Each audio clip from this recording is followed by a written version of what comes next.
This is not to say I want to compliment Andy, but I want to pay a compliment to Mo at the start of this, because he really represents the very best of the military tradition in this country. And I want to say, since I've been involved in the Guantanamo fight since the beginning, a lot of the people who stood up for the American principles were the military guys, and they were overridden by the civilians. But Mo, what you said, standing for the principles of the United States, the best tradition in the military, and I really have the utmost respect for you.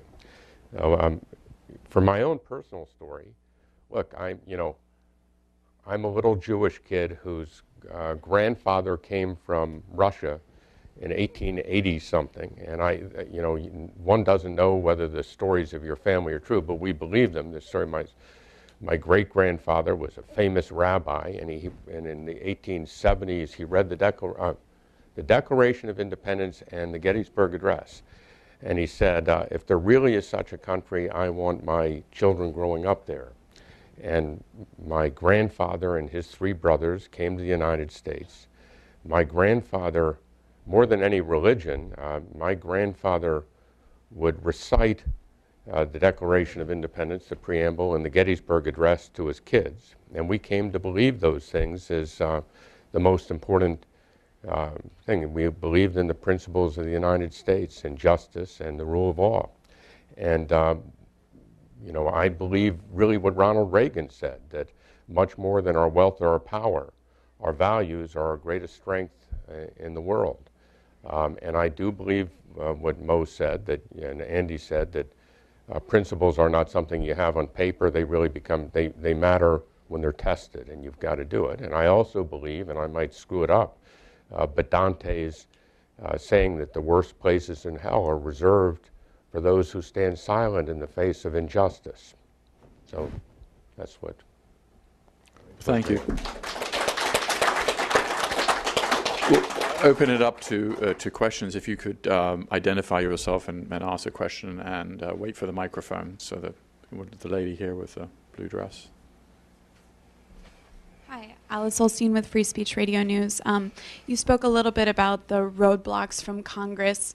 Can anyone on the panel talk more about the specific ones that were just renewed or passed, and what impact that will have?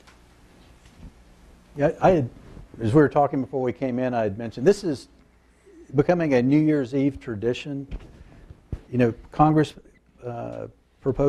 passes the National Defense Authorization Act, and for the last couple of years they've included language that prohibits using any of the funds that are appropriated in that massive bill to bring anyone from Guantanamo to the U.S. And also, if anyone's being transferred out of Guantanamo, they've got to do a certification to Congress and notice of why the reasons for the transfer out. This is 2 years in a row that the president said he would veto the bill if it passed. And on New Year's Eve, it becomes which is going to drop first, the ball in Times Square or Obama's veto threat? Because 2 years in a row, the president backed down. And some people say he's a pragmatist, but there's another P word I would use to describe what he has done by not standing up and keeping his word and restoring our reputation. He says all the right things about the rule of law and values and principles, but he's failed to live up to his words. And so Congress has made it difficult. But if you recall, that's the same. A lot of the same critics now are the ones that said that President Bush, that anyone that tried to interfere with his exercise of unilateral executive discretion, it was unconstitutional to infringe on that power, are the same people that are trying to handcuff President Obama in exercising those same powers and making it difficult. But I think it takes the president as the commander-in-chief using the bully pulpit, as he's done recently on the fiscal cliff and with gun control and some other issues where he's stood up and taken the fight to the other side. He hadn't done that on these national security issues, where he's let the other side carry the narrative. Just as a point of information, did if I'm correct, he issued a signing statement, meaning that he reserves the right to ignore that particular provision of the Act? Correct. But if you recall, he was always very critical of President Bush when President Bush used signing statements. Right. Now he's using signing statements to do exactly what President Bush did. But at the end of the day, he signed the bill that says you can't bring a detainee from Guantanamo to the U.S. or transfer them to another country without notifying Congress in advance. Yeah, let me just say, the problem on that is it's subtle too. Most people in the country believe Guantanamo is full of terrorists. Even though, so the word has not gotten out who they are, the people have been cleared. In that context, there are a number of members of Congress who play to that fear and hysteria by saying we're going to stand up and protect our constituents and we won't let them in the United States or somewhere else. So the way to oppose it, you've got to oppose it by saying that they're wrong. There's got to be a thing. You can't just say, oh, I'm going to veto the bill. You've got to work earlier and take it on. In the context when you're fighting over the fiscal cliff and other things, the administration doesn't want to take it on. The Democratic Party doesn't want to take it on. The Republican Party doesn't even want to take on their crazy people.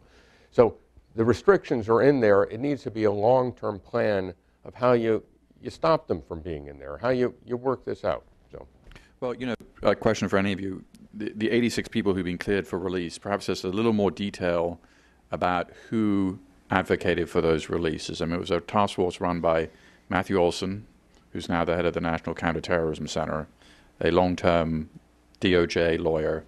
Who else was involved in that process? How careful was the process?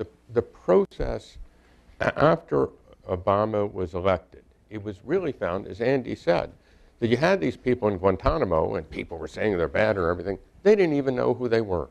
They didn't have files on them. The files were scattered all over. So what the Obama administration said correctly is let's collect the files together and put together a task force and review them to see who these people are, and we'll release, they said. Those we can. The task force was put together, then it sort of got screwed up to start with because it took forever to put it up. And it included every agency. Matt Olson was really appointed as the director. Lisa Monaco was who is now Deputy Assistant Attorney General for, counterterrorism, or it was his deputy. And they had representatives from every agency, from the CIA, Defense Intelligence Agency, the Defense Department. It was a very conservative agency. And there had to be unanimous opinion to clear anyone for release. All the agencies had to agree that this person is not a current threat to the United States and not of intelligence value. So it was an extraordinarily careful, lugubrious, long process. Many of the people who weren't cleared, there's nothing on them, but they couldn't come to unanimous agreement. I mean, I hope that answers some. It was very conservative, careful. These people should be released. Given the fact that Yemen, so many of these are Yemenis, and the kind of counterpoint to what has been already discussed is that, of course, as you know, the Yemen prison system has been, senior members of Al Qaeda have escaped not once but twice from Yemeni prisons. So, is the fix simply a better Yemeni prison? I mean, what is the fix that would make these people who are Yemeni, who are cleared for release? How would this work? Well, if I can say, Peter, there are about 30 Yemeni prisoners that the United States government doesn't want to release. Yeah. When those decisions were made by the task force, it's slightly less than 30, I believe. That some of those were put forward for trial, recommended for trial. Some of those were recommended for indefinite detention without charge or trial because the government said they were too dangerous to release, but they didn't have sufficient evidence to put them on trial. That's a category that I have issues with, but I think it's important that we remain focused for now on the prisoners who were cleared. If this task force of these very sober officials approved these prisoners for transfer out of Guantanamo, surely all that is required is the most minimal kind of supervision. It's not the suggestion that they should go from one prison to another, it's that they should be released. Now, I think primarily because lawyers are involved, and I'm sure Tom can confirm this, it isn't just for reasons of security that they approve people for transfer rather than actually saying cleared for release. Let them go free. It's that lawyers are saying, don't ever admit any kind of responsibility for anything because, then we'll get sued. These people are not dangerous. That's what I mean. Yeah. We're actually, when you ask that question, I'm having to calibrate their dangerousness. The task force would not have approved them to go if we were not talking about people who were insignificant. Yeah. So what is the stumbling block on the Yemenis in particular? Well, there are two stumbling blocks. The fear is that Yemen is unstable, so if it's more a political stumbling block. So if you release them, let me stand back. Mo is right. Other than the 15 to 30 people who may be dangerous, everyone agrees. These other people are nothing. I mean, even if they fought against us in Afghanistan 12 years, they're nothing. So they're really not dangerous people, these other people. And I mean, you talk to Olson and that, they say they're basically nothing people. So what is the stumbling block? The fear is that Yemen is unstable, that one of these people can get out. The Republicans in Congress are going to give them terrible hell and use it as political hay. That's more it. One of the reasons some of these people could really be released in the United States if Congress weren't yelling around and saying, "Oh my God, they're dangerous. Don't let them near our children." You know, they've said that. People have said that even for people who everyone admits are innocent, like the Uyghurs. Everybody says these are innocent people. Congress will let Uyghurs into the United States. So the stumbling block is myriad. It's Yemen is unstable. We don't want people in the United States. If we don't let them in the United States, we go to other countries and say, well, if you don't take them in, why should we take them in? So, you know, it's a stepping stone system.